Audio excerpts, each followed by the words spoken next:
Hello, this is the demonstration of a device lock configuration for the most popular settings for the USB port and the removable media.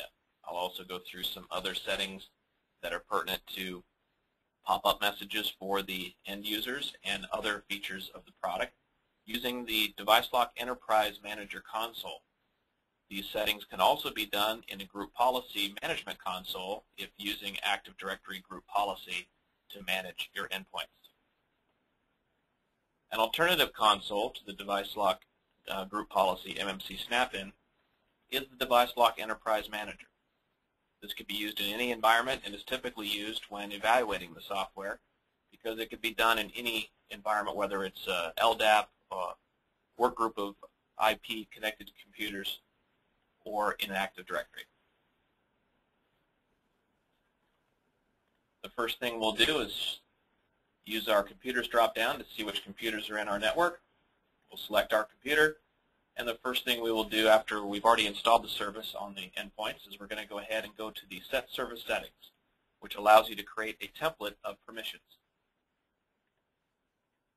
We'll create a new one, and we'll call it Test. And we'll make that our active template. You can have multiple templates here as well. We'll go ahead and edit our template.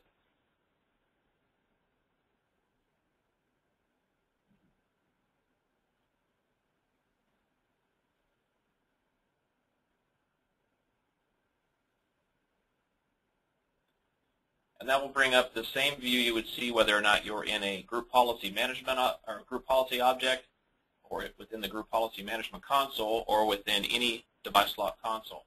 We'll go ahead and expand everything so you can see all the different options. For now, we'll start at the very top and do some housekeeping items, including our pop-up messages that you want the end user to see in some cases, especially USB FireWire blocks message. We'll go ahead and activate that, and you can put whatever freeform message in here you want.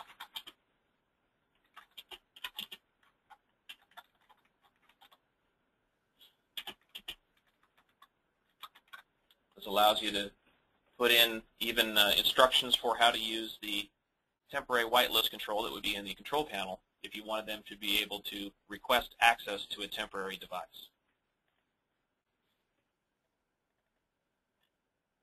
I'll go ahead and turn on a few other pop-up messages for ContentAware blocked read access and ContentAware blocked write access.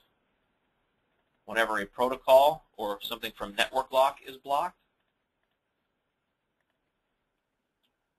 or when a long content verification must be performed, for instance on an archive or another large file where the content inspection takes longer than a few seconds. We also need to make the endpoint policy aware of its DeviceLock Enterprise servers. The purpose of the DeviceLock Enterprise servers is for collecting audit and shadow data from the endpoints. That is, it is not an administrative component, but yet it is a collection agent. You might have many of these instances within your environment, especially larger ones, or ones that are geographically dispersed or across various disparate networks. For now, we will put in one for the demonstration. We'll go ahead and make sure we're tracking administrative policy changes and start-stop events. We'll also use a DeviceLock certificate. Certificates are used for many different functions within DeviceLock, the most popular being the temporary whitelist that I mentioned earlier. This is where the endpoint policy needs to be aware of its public certificate, so we will search for one that we've already created. And we will select the public certificate, and the console would need to have both the public and the private certificate available.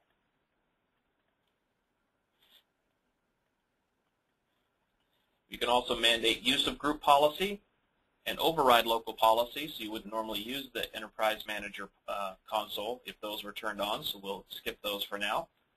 You can also make sure that if you have multiple DeviceLock Enterprise servers, that the fast servers first parameter is created so that you can, the first DeviceLock Enterprise server that responds to the ping request from an endpoint will service that particular endpoint.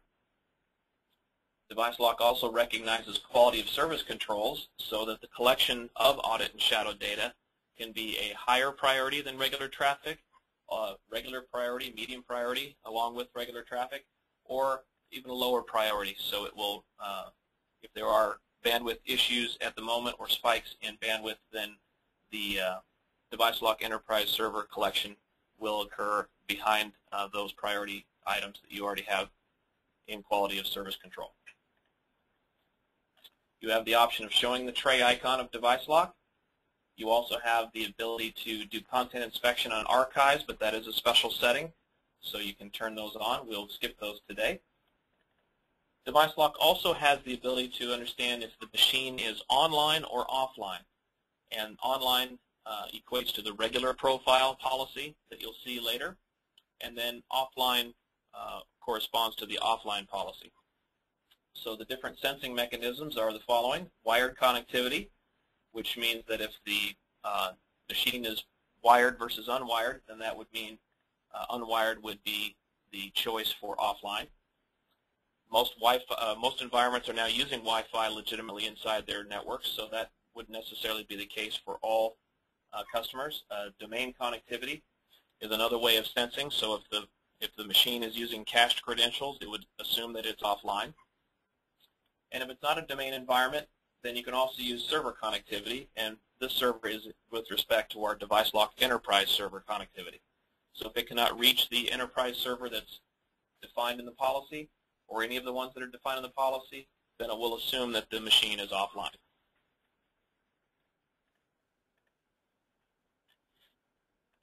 We'll skip to the DeviceLock administrators. This is a local tampering prevention tool. If we right-click and go on to Properties, the normal mode is Enable Default Security, but that does allow local administrators to do things like go into the registry or go into the logs or even go into Task Manager, and if they understand which services or tasks to stop, they would be able to do so. The Services applet is somewhat protected. The buttons for stop, start, and restart and things of that nature are grayed out. But a savvy Windows administrator would be able to turn off DeviceLock unless this particular feature is turned on. So if we go ahead and add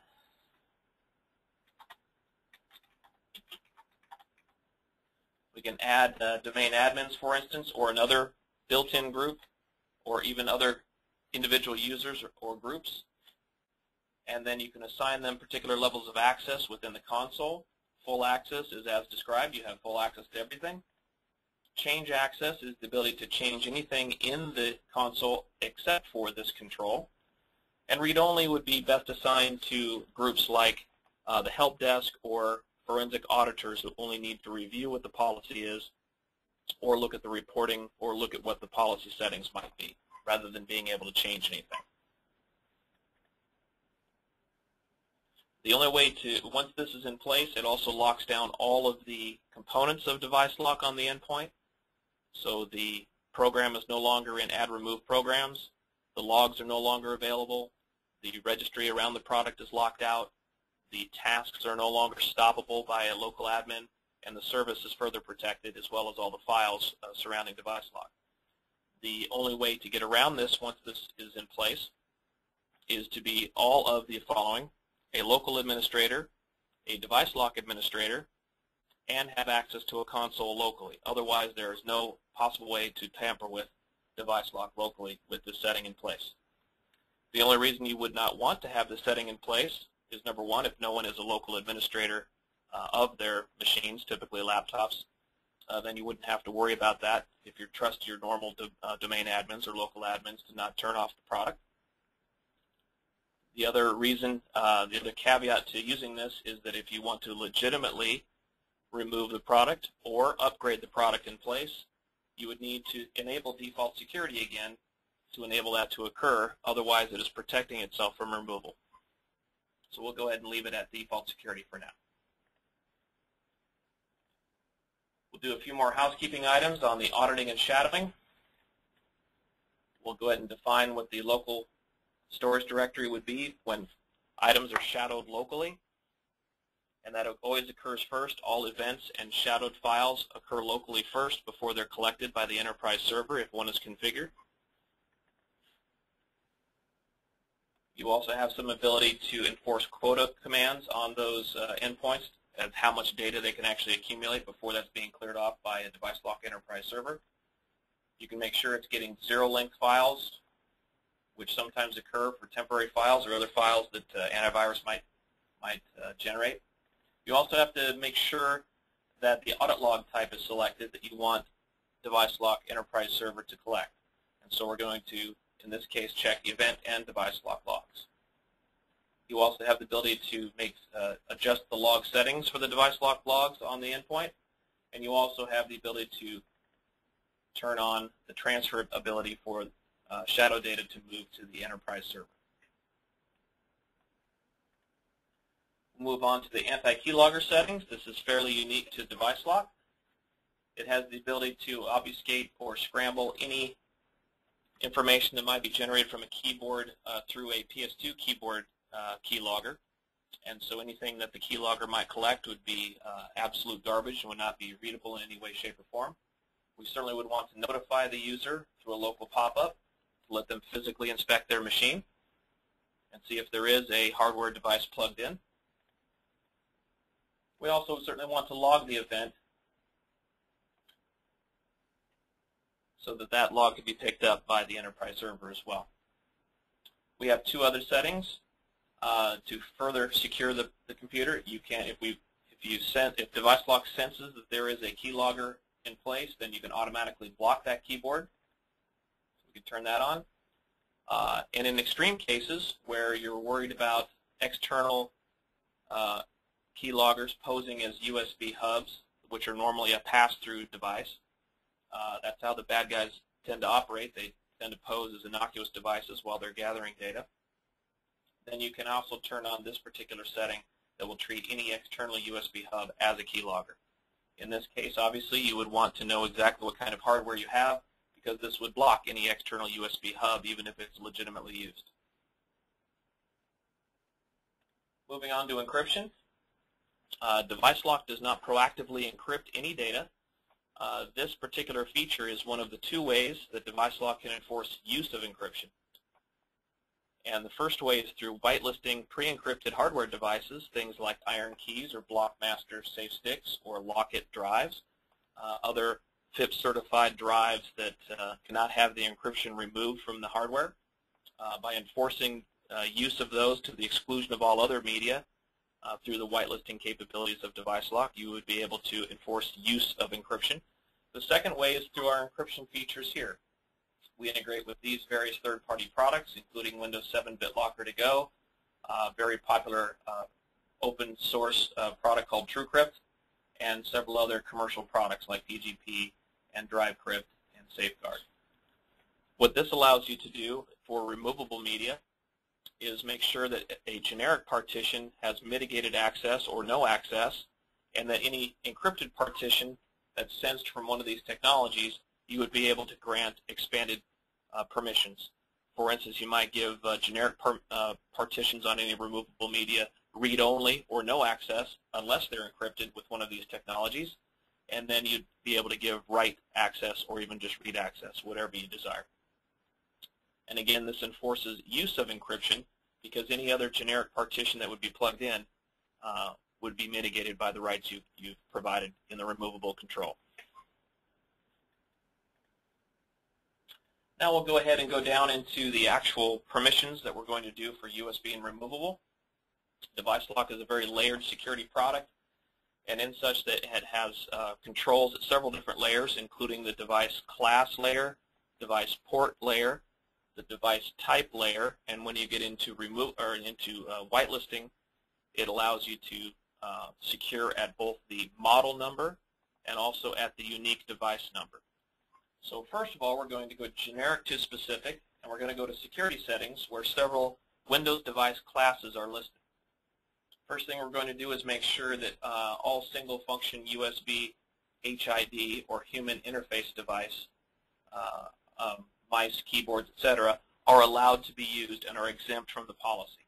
The fact that we have our keylogger settings turned on gives you the confidence to be able to do this and be secure in that process. And so I've double-clicked on this control twice. You'll notice that it's now disabled, so we have disabled the access control for this class of device. And by disabling the access control, we have essentially allowed it to be used outside of any other policies you might have for the USB port or similar devices. We're going to skip down here to storage devices and do the opposite. We're going to enable the access control for USB storage devices. This means that USB storage would generically be blocked unless you have special permissions within the port or the device type or through whitelisting. And we'll go ahead and move to that now. So under Devices Permissions, we see the various port layers and also device types. We'll go ahead and skip directly to USB port. And it's very important to understand with our product that absence from the list equals no access. So if it's not configured, that's different than being configured and having items in the list. So in this case now, the Set Default button provides administrators, everyone, and system. In our example, we're going to be very draconian about our policy to start with, and we're going to shut everything down. So we're going to remove administrators. We're going to remove everyone, and everyone is a local context, but it does mean everyone. It means domain authenticated accounts, local accounts, system authority, etc. So we're going to remove that, and we'll leave system in place, which is important for driver support, and that has full permissions. And instead, we're going to add domain admins. And I am not a member of domain admins for this purpose. And domain admins will have full control as well. And you notice there are no other users or groups in the list. Obviously, you can add a group that has special generic access to USB port if you need to, or you can whitelist specific device models or IDs through the whitelisting capability and assign those to users and groups, which is the preferred secure way to proceed. In this particular case, I'm going to leave only this in the control. You'll also notice that you have day of the week and hour of the day controls. So if you want to block all access, even for trusted individuals or groups from, say, 2 in the morning to 5 in the morning when only maybe janitorial staff is in the building, or on weekends when there's no other access, then you can certainly do that as well. In case someone leaves their active session open without a screensaver or password protected, and someone can get on their console and move data that they would normally not be able to move. So we've configured the USB port. Now we're going to do the same thing for removable. And removable covers a wide swath of different types of devices, but your typical USB thumb drives or any SD cards or other cards you might, or data media cards you might find in cameras or phones would come under the removable, same as the old iOmega series of devices like Jazz or zip drives. Those would all be considered removable media. So we're going to do the same thing here, and we're going to set the default, which gives us the normal settings that Windows provides. We're going to delete administrators, delete everyone, leave system in place, and we're going to add domain admins.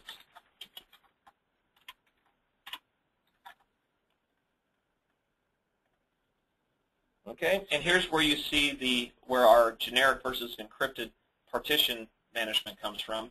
And generic obviously refers to any generic partition, whereas encrypted only refers to ones that we covered in our encryption demonstration here, where only those supported technologies. This does not have any jurisdiction over just generically encrypted partitions or anything that might be in the whitelist unless you configure it to do so. But it must have one of the particular vendors that we integrate with on that device for us to enforce these type of rules. So I'm going to leave this open for domain admins and systems. So again, a very locked down policy. And keep in mind, all we're doing here is creating a template. We haven't applied anything yet. So we're going to move from permissions now to auditing and shadowing. You'll notice that it's very similar. You must configure what you want to audit and shadow. It's very granular, as well as our access controls. So for USB port, We're going to audit allowed and audit denied. This is essentially success records and failure records. We'll go ahead and set default again and keep it very wide open and simple. We will just make everyone and get all reads and writes all times of day and days of the week. Now to get detailed file information, we actually need to do the same thing at the device type layer. So we're going to do that here with removable. And you'll notice that there's beyond just auditing, which is your typical event viewer type audit records, you now have the ability to, on the storage media, turn on write shadowing. The difference between auditing and shadowing is the following. Auditing provides the capability of a regular event, syslog type event that says Bob copied ssn.txt from computer A to device B on Friday at 5:30. And that's excellent information, but if you actually want to know what's inside ssn.txt, then you can actually turn on shadowing, which will do an exact copy in the background of that file that will be available for the DeviceLock Enterprise server to collect. And we're starting to call those evidentiary files because that's basically what they're becoming. Okay, now we have a pretty locked down policy and we have our auditing in place.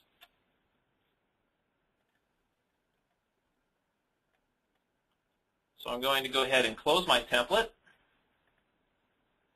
And I have not assigned anything yet, so now I have my set service settings checked. I have the machine I'm going to push it to. And again, if you are using group policy, the policy that you configure in the group policy object from the GPMC from Microsoft would apply to all computers within the container where you have that GPO linked and active. Using this particular console, it's more surgical, and you can choose exactly which machines you want to push it to. So we're going to be pushing this template that we've created to this particular machine by checking both and hitting scan.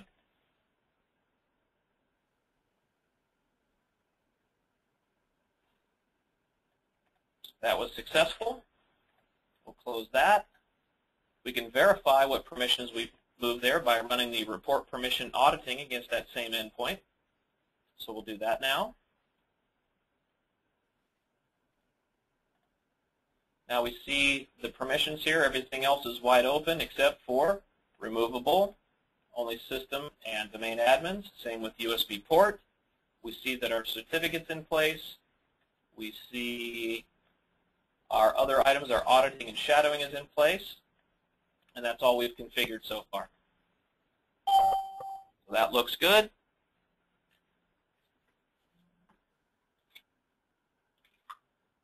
And we will go ahead and minimize that. And what we'll do now is introduce a USB drive to this particular machine. And keep in mind, I am logged in as a local administrator, but not a domain admin.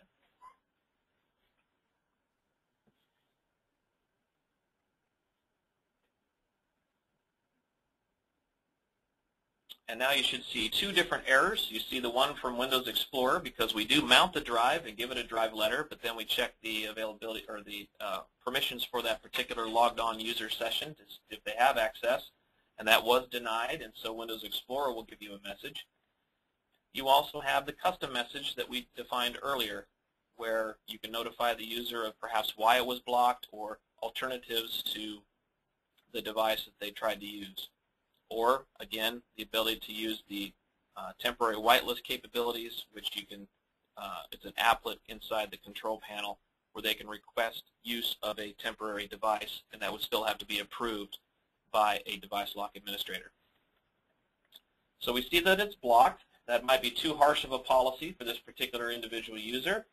So what we'll do now is we will go back and modify our settings somewhat in our template.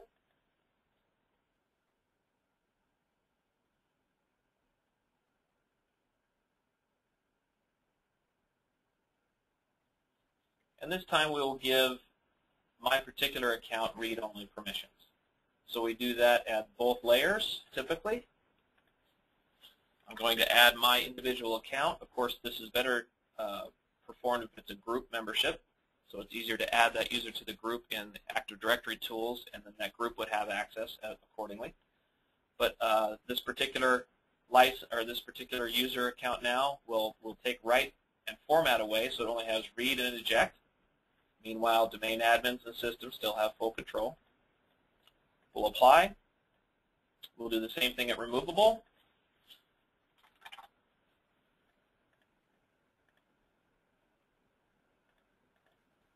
Okay, so we've taken write and format away. Okay. So we'll close our template. We'll go ahead and apply those new settings. And again, if you're using group policy, they would be applied automatically.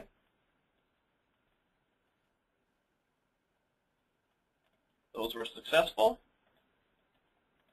We can run a report to verify.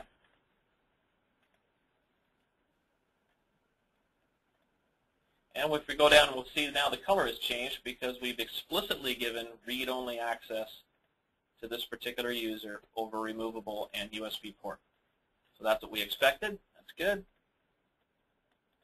And then we'll reintroduce our USB drive now that we have some access assigned to our account. Okay, this time the drive opens, and you see that you have the ability to access the drive. Now, do I have the ability to open stuff? I certainly, let's go ahead and open this particular file. Okay, I can open things. If I try to delete that file, though, are you sure? Yes, I want to delete it. Well, sorry, I can't because I only have read-only access. Or if I try to add a file to it,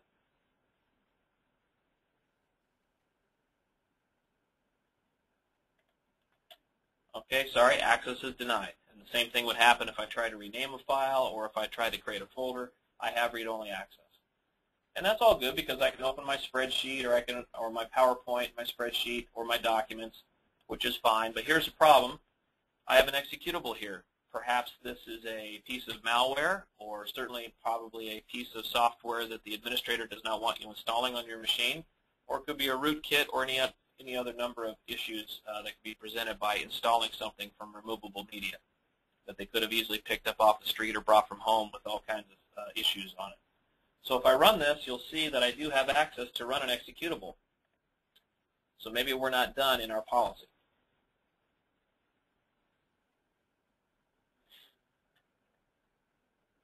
Okay? So we'll go ahead and close that, and we'll go readdress our policy settings.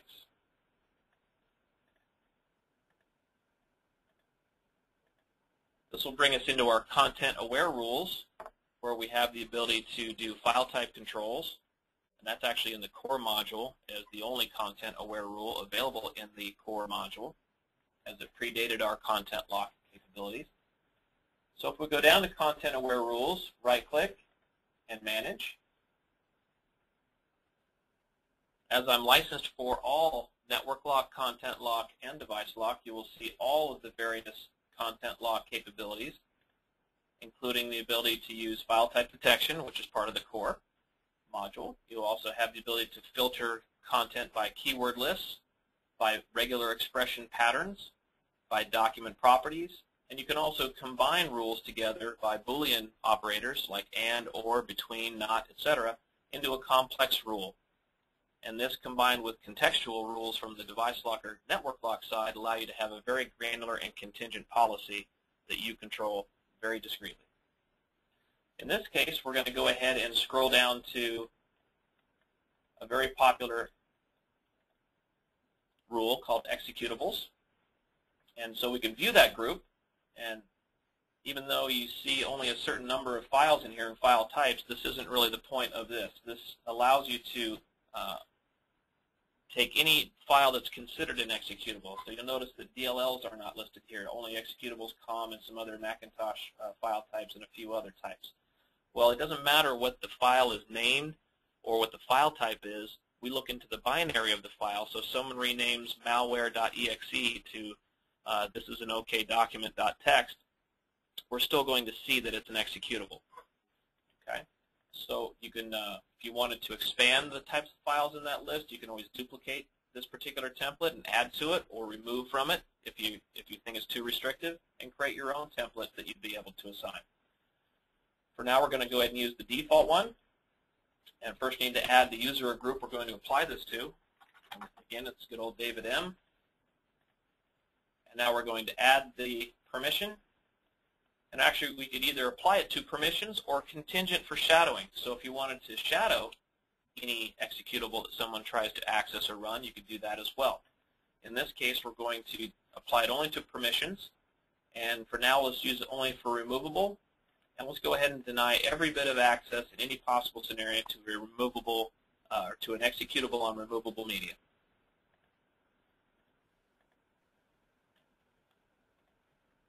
Okay, so that's the rule we have in place.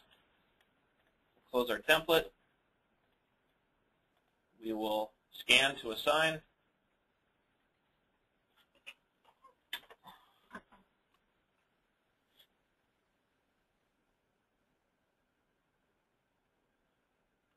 That was successful. We'll go ahead and skip the report this time, and we will plug in our USB drive again.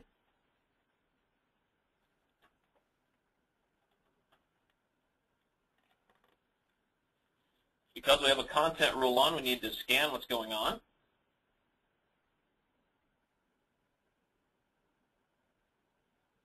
And we see our drive comes up, but we also see, okay, it scanned the drive and it found several executables. Keep in mind that DLL was not listed in that group, but it still finds it because it knows that DLL is an executable file. It finds all the different ones and it says you don't have permissions to do those. So say you ignore this permission or this message, and you try to directly access it, well, sorry, it's not going to let you. And we'll give you another warning that you're not allowed to read PPA.exe. Or same thing with this particular executable. Okay? So now you have a very locked down but reasonable policy for people to have read-only access to their removable media and not be able to run executables or any type of malware. Okay? Let's say you want to get more in-depth with the content rules. We could certainly do that.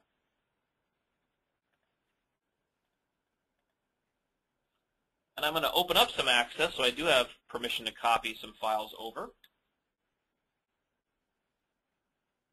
But then I will turn on some content-based rules.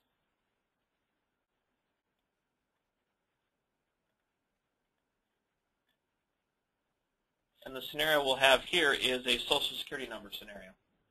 So in this case, we will go down to U.S. Social Security number pattern. And if we view that group, you'll see that this is the regular expression. Basically, it looks like a Perl script filter, and it gives you the parameters of each spot in the, or each position of the number. And so if you test it against that, you would see, and also the delimiters. And as soon as you hit the one that would actually meet the criteria, it'll turn green. So this allows you, if you're creating your own patterns, that you could validate, based on what exactly you want to see and test your different edges of the parameters as well. So for instance, if I change the delimiter to plus, then obviously it doesn't apply anymore. Okay? So that is a regular Social Security number, but here's an issue. Condition equals 1. Well, in certain environments, not allowing any Social Security numbers to pass through, especially for someone in HR or dealing with your benefits or things of that nature, would be a restriction on them that would prevent them from doing their job. And so certainly certain people should be able to deal with a certain number of Social Security numbers as long as that's audited and shadowed perhaps, and that is monitored. So in order to not prevent that problem of only having any instance of a Social Security number be blocked, then instead what we do is we duplicate that particular pattern and we condition it numerically. So now we'll call it 3+.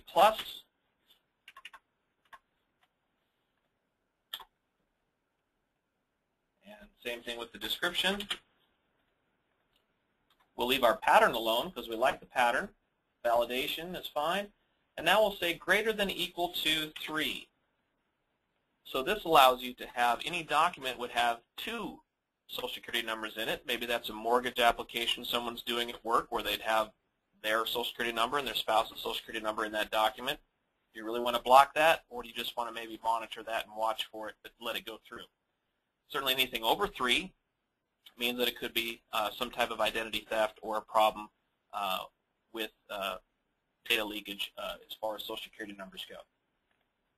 Okay, so we have 3+ US Social Security numbers. We're going to add that to the rule for David M. Again, we'll apply it to permissions, in this case removable, and we're going to deny any scenario where anything over 3 or more Social Security numbers would be allowed. Okay, I do need to open up some permissions that I had blocked earlier so that I can actually copy stuff. So I'm going to add write permission to David M. And I will do it here at the port level as well and media level as well. So now I have write capabilities here, but I'm restricted now by content rules.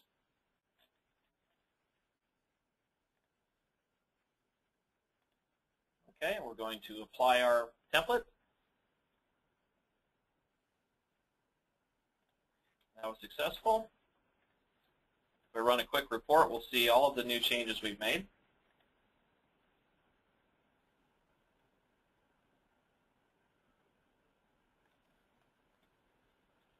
And we see that I have the ability to format encrypted, write, etc., and read. And then I have my ContentAware rules, the executable rules still in place, the 3+ Social Security numbers all in place. Okay? So that looks good. Minimize this, and we will introduce our device so it comes up. Again, we'll still have our little rules in place for executable prevention. So we still have the scan for that. And if we launch that, it'll try to block it. So now I should have write access to this. So I should be able to delete this now. And I certainly can. So now I can also add files back. So now let's go try to add some files. I'm going to move this over, bring up another session of my computer. And we will drill down to where I have some content that I want to try. Okay. Now I have an easy text file here. I'm going to copy and then paste from my workstation over to my removable media. Okay, and that worked. Not a problem. So let's see what's in that content. Okay, so this is a sample of a mortgage application where it found 2 different Social Security numbers, and that met our criteria. That's okay. Okay, now here's one. Let's try this. I'm going to copy and paste. Now it looks like it's going to be there, but watch. Okay, I do not have permissions to read SSN3plus.txt. Please contact your system administrator.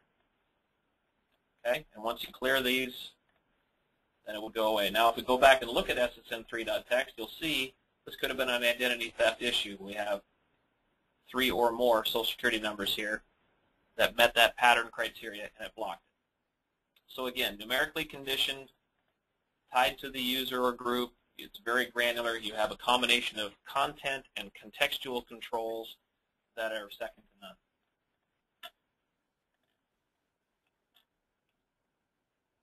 Now I've talked about both device lock and content lock, but I haven't gone into network lock, so we'll go there next.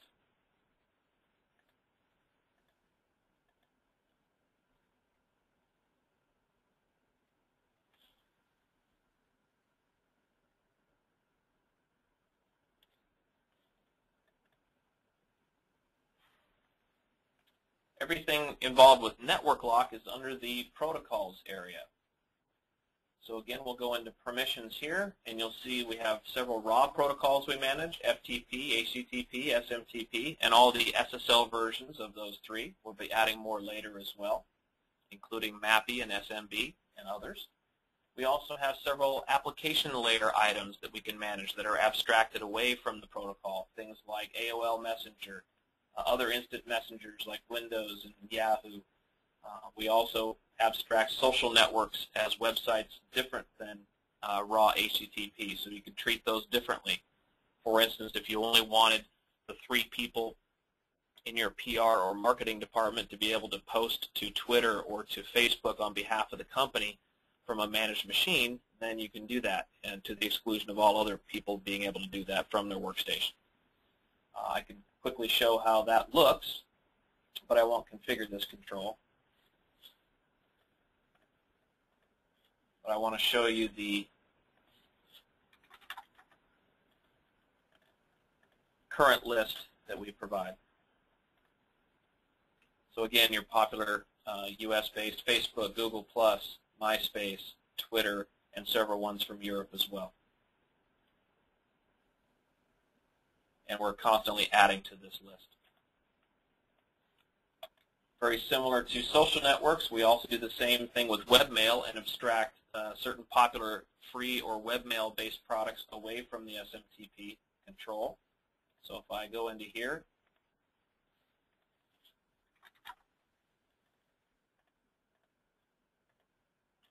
and show that we can conditionally block the various AOL Mail, Google Mail, Hotmail, which is now Microsoft, Yahoo, etc., and some other European-based items. You could also enforce how SSL is handled. You can also be very specific about sender and recipient emails using wildcards in the domain or the entire string.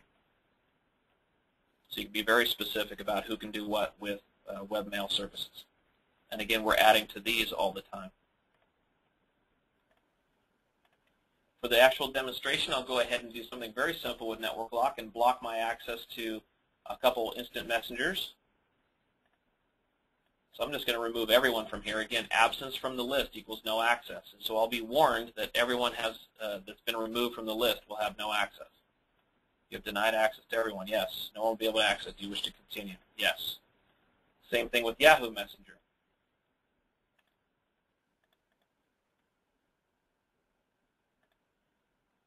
So we're going to block all access to those particular instant messengers.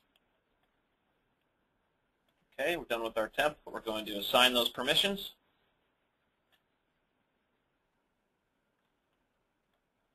Okay. We want to look at our report real quick.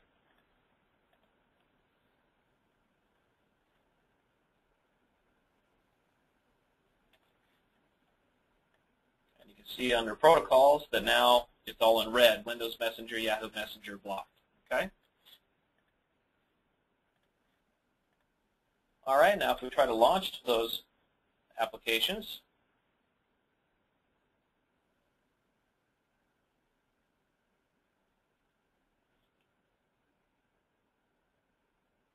I need Windows Live. There we are, Windows Live Messenger. Now the application will try to launch, but it won't be able to connect. We also turned on the pop-up message, so we'll see that as well. So there's Windows Live Messenger attempting to connect. And then we see our pop-up message, sorry, you do not have permission to access Windows Messenger. Please contact your system admin. And we also get the application-specific failure that we could not log you into Windows Messenger.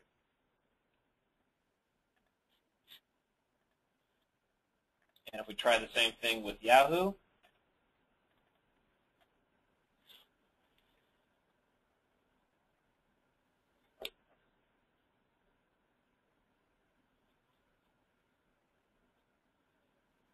you'll get the same result.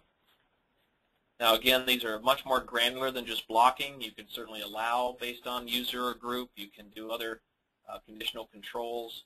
And certainly you can also manage content across these instant messengers and email platforms, etc., with Content Lock.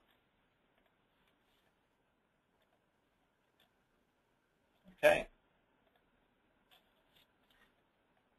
So we've done quite a bit here, and we've been auditing this whole time. So we're going to use our DeviceLock Management Console, which is for managing the back-end DeviceLock Enterprise Service architecture and the SQL backend, where all of the events are stored, and then also the repository where the shadow files are. So we will launch that particular console for that purpose.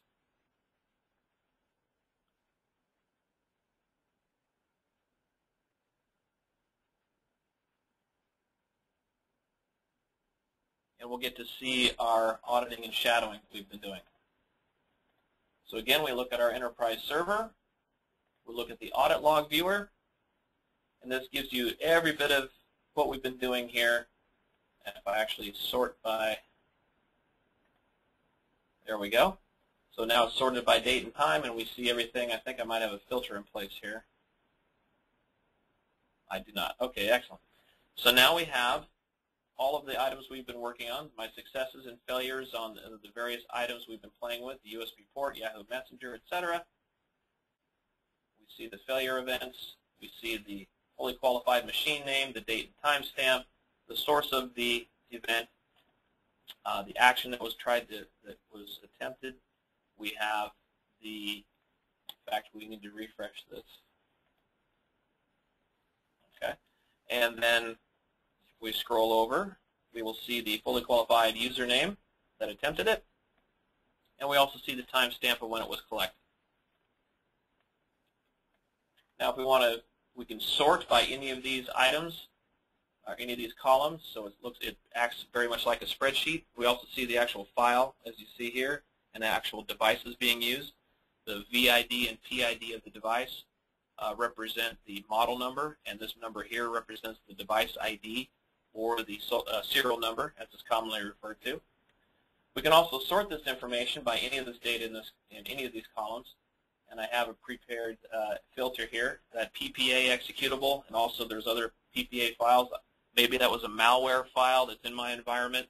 I've collected all this audit and shadow data. I want to find out where it originated and where it came in. Well, if I search all of my audit and shadow data with this wildcard, then every single instance of anything related to PPA comes in here. So there's multiple files here, and I could go back, and if I had multiple users here, you'd be able to maybe identify based on the timestamp of when that first came into your environment. Okay, Shadow Log Viewer shows the actual files, and in this case also some any Windows chat we were doing. You see that we also see our content lock success and failure from earlier in our testing. So if we go here, we could double-click on it and open the file itself, if you dare, because it could be a malware file. The safer way to look at it would be to right-click and use our viewer. And you could look at that in several different formats. If you have another Windows-based forensic file viewer, you could plug that in to DeviceLock through a registry setting instead. And again, here's our file that failed, but we also can capture that as well and see what was in that file and why it failed.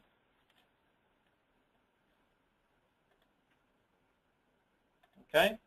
DeviceLock has the ability to also monitor particular endpoints or whatever endpoints you care to. It also has the ability to run some canned reports against the collected data. Fun one here is allowed and denied access requests per channel, so we can create a new report for that. And we can control the time frame as well as what computers and what users we might want to filter on. Let's go ahead and just do everybody. And that'll generate a new report. And these are different reports have various graphical capabilities. Some are pie charts, some are bar charts, some are simpler reports.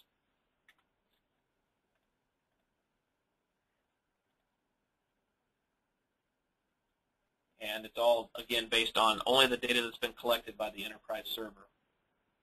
And that file is generating now. And you can also configure these reports to be automatically emailed to a particular distribution list or admin users. But you have to know your email information at that point. So back to here, let's the report that just ran, let's double click on that.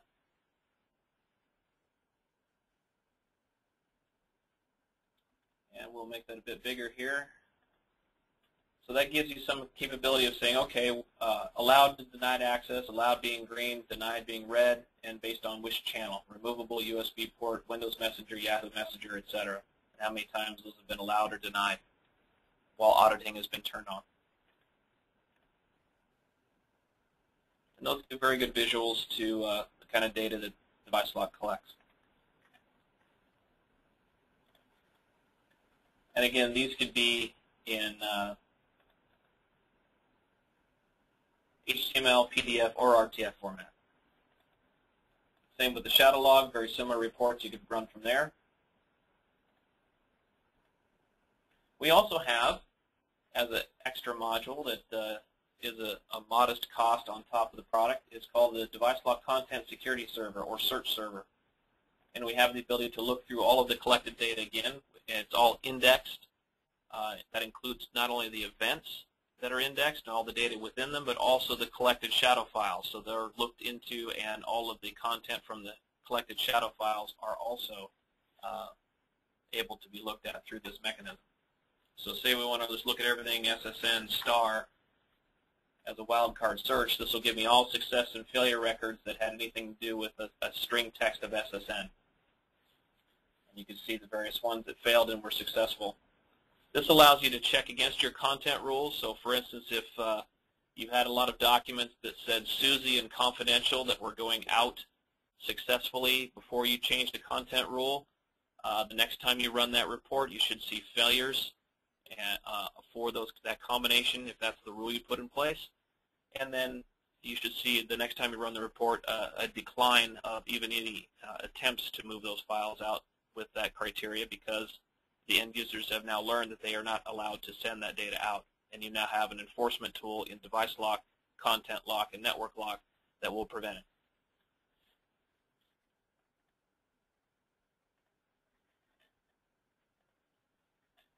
Okay. The last item I want to show is how to whitelist a device. So we'll go back into our settings. Oops.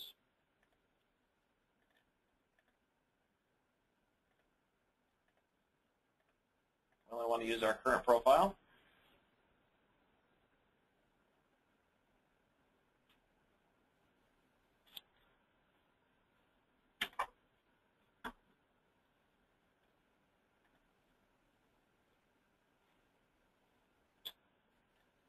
And now we'll go back into devices, and I'll go ahead and take myself out of these permissions. So David M will no longer be here generically or in removable. And instead, we're going to do a USB device whitelist of a particular device. So we right-click and manage. And this shows some devices that have already been put into the whitelist database through a particular plug-and-play device scan. And I've already actually renamed one of them David's USB drive. So I'm going to go ahead and assign this one to David. And that's the drive I want. And again, here's the VID and PID, which would be the model number. Here's an example of a device model that only has those two numbers. And then this number is the serial number or the device ID. So that's the device we care about. I'm going to move that down here.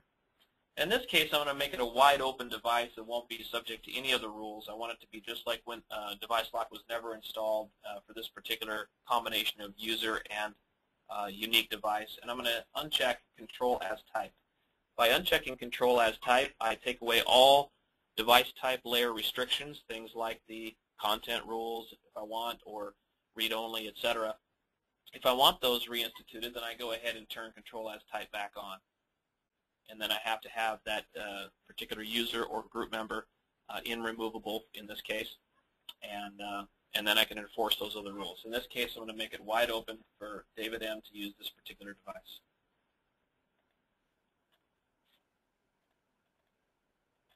Okay. Now we're going to assign those permissions.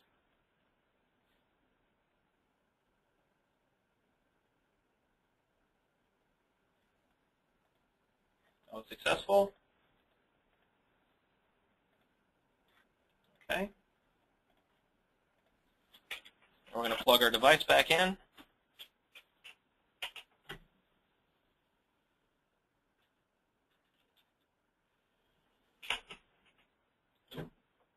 And as you can see, I can access this device.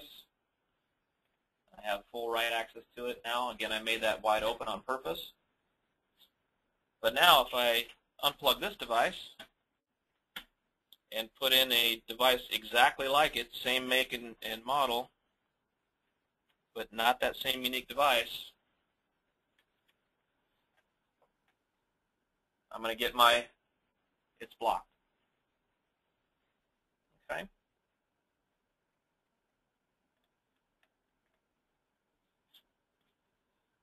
So that's how you assign a particular device to the exclusion of all others to an end user. And as long as they're authenticated as that user, then they can use that device on that managed machine, especially in a group policy environment.